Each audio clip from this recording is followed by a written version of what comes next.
반갑습니다. 시편 15편을 묵상하다 보면 성전에 입장하면서 불렀던 것 같기도 합니다. 저는 개인적으로 성전에 예배하러 입장하기 전 한 주간 어떻게 살았는지 돌아보게 하는 것 같기도 합니다. 시인은 여호와께 여쭙습니다. 여호와여, 주의 장막에 머무는 자 누구이며 주의 성산에 사는 자 누구오니이까?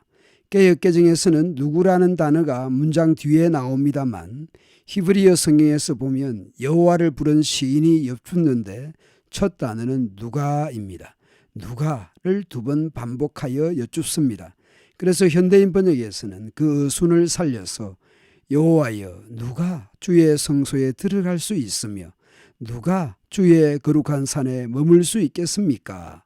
그리고 주의 장막, 성소, 성산, 거룩한 산은 장소적인 표현이지만 하나님의 임재를 의미할 것입니다.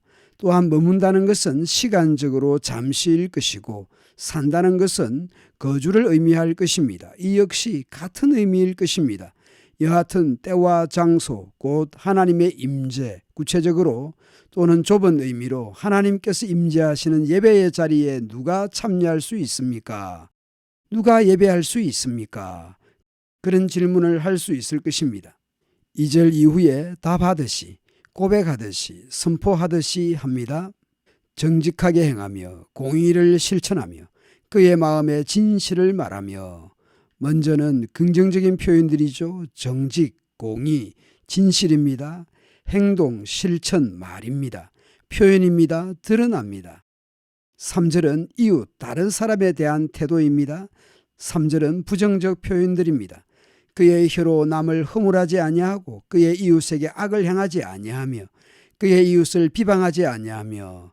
남을 허물하지 않는다는 것은 나쁜 소문을 내지 않는다. 뒤에서 욕하지 않는다는 의미입니다. 비방하지 않는다는 것은 치욕적인 말을 하지 않는 것입니다. 그런데 저는 2절, 3절을 연결하거나 대비해서 생각해 보기도 했습니다.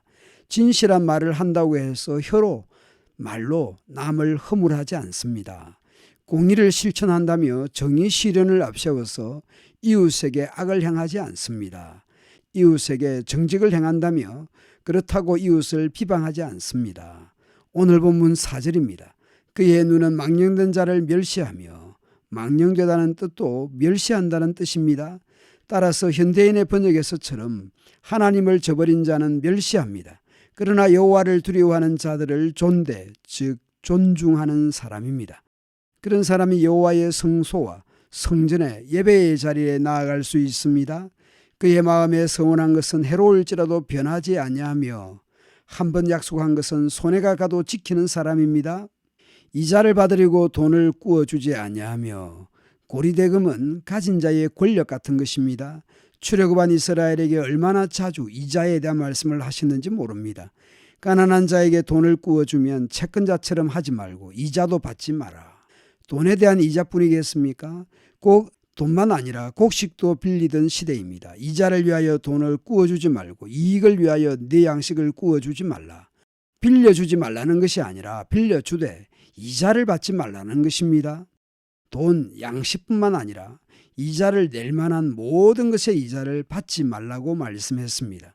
뇌물을 받고 무죄한 자를 해하지 아니하는 자이니. 모세오경을 비롯 시가서, 선지서까지 뇌물의 문제를 다룹니다. 뇌물은 지혜자와 의인의 눈과 입을 어둡게 하고 굽게 하는 것입니다. 특히 재판에서 뇌물로 인해 가해자와 피해자가 바뀔 수 있는 것이죠. 이런 억울한 일을 당한다고 한번 상상을 해보십시오. 이런 일을 행하는 자는 영원히 흔들리지 아니하리이다. 흔들린다는 것은 요동치다, 미끄러지다, 떨어지다 등의 뜻을 가지고 있습니다. 곧 재앙이나 심판을 당하지 않는다는 의미입니다.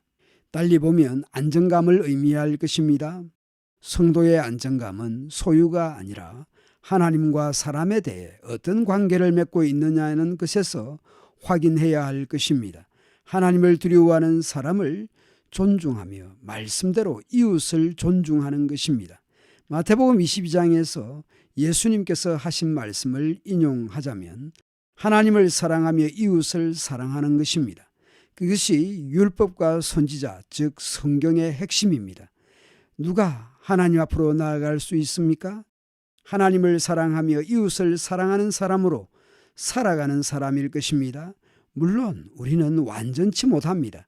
그러기에 더욱 겸손하게 하나님 앞으로 나아갈 수밖에 없을 것입니다. 감사합니다.